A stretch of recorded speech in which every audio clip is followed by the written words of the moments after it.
Everyone teaches you how to be strong for others, how to sacrifice, how to keep going no matter what. But no one teaches you how to be kind to yourself. This is the story of someone who kept pushing, kept blaming themselves, kept breaking inside. One small moment changed everything. If you've ever felt tired of fighting yourself, this story will speak to you. Asterisk, he woke up every morning before the alarm. It's not because he was disciplined, but because his mind never rested. The first thought was always the same: you should be doing better. Before his feet touched the floor, the self-criticism had already begun. He compared himself to people he barely knew, measuring his worth against their achievements, their confidence, their smiles on social media. No matter how much he accomplished, it was never enough. At work, he pushed himself harder than anyone else. If he succeeded, he told himself it was luck. If he failed even slightly, he replayed the moment again and again, punishing himself for every word, every decision. Others saw him as responsible and strong. They never saw the quiet moments when he stared at the ceiling at night, questioning his value. He believed that being gentle with himself would make him lazy, that self-criticism was the fuel that kept him moving forward. He laughed with friends, offered advice, and encouraged them when they felt low. Ironically, the kindness he gave so freely never returned to him. Inside, his thoughts were sharp and unforgiving. Why can't you be better? Why do you always mess things up? These words became his daily companions, slowly shaping the way he saw himself. Over time, the pressure began to show. His energy faded, his motivation weakened, and even small tasks felt heavy. Yet he blamed himself for feeling tired, calling it weakness instead of exhaustion. He didn't realize that he wasn't lacking strength. He was bleeding from an unseen wound.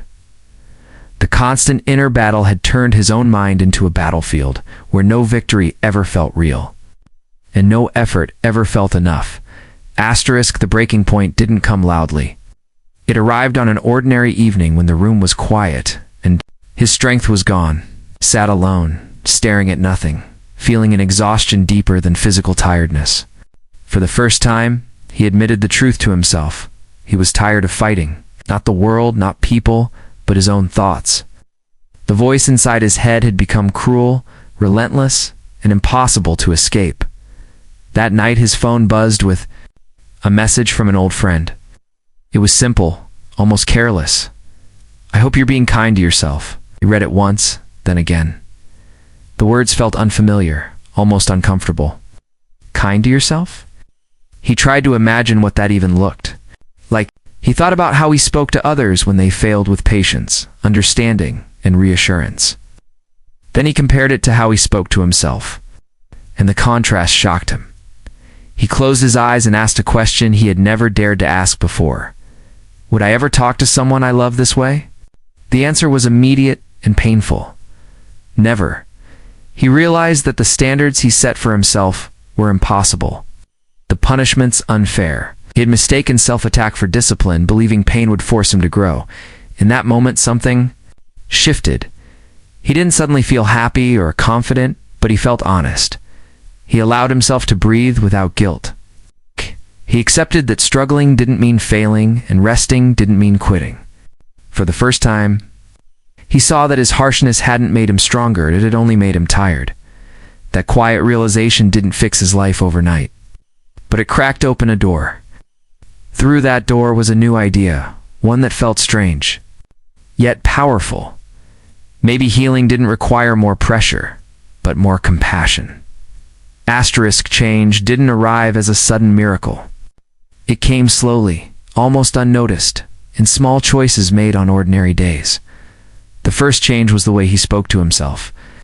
When he made a mistake, the old voice tried to return, sharp and accusing, but now he paused. Instead of punishment, he chose understanding.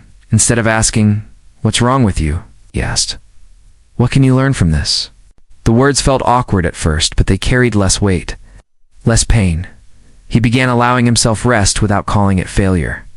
When his body felt tired, he listened. When his mind felt overwhelmed, he stepped back instead of forcing himself to continue. Surprisingly, the world didn't fall apart. Deadlines were still met, responsibilities still handled. What changed was the heaviness inside him. Life felt less like a race he was losing and more like a journey he could actually walk. As days passed, confidence quietly returned. Not the loud kind that demands attention, but a calm belief that he was enough, even while growing. He noticed he smiled more, slept better, and approached challenges with patience instead of fear. Mistakes no longer defined him, they guided him. Progress became steady, not exhausting. People around him sensed the shift. He seemed lighter, more present. But the biggest change was invisible. He no longer needed to prove his worth through constant struggle. He understood that kindness toward himself didn't make him weak. It made him resilient. By choosing compassion over cruelty, he gave himself permission to heal. The inner war ended, replaced by a quiet partnership with himself. Life was still. Imperfect, still demanding, but now he faced it with gentleness and strength working together.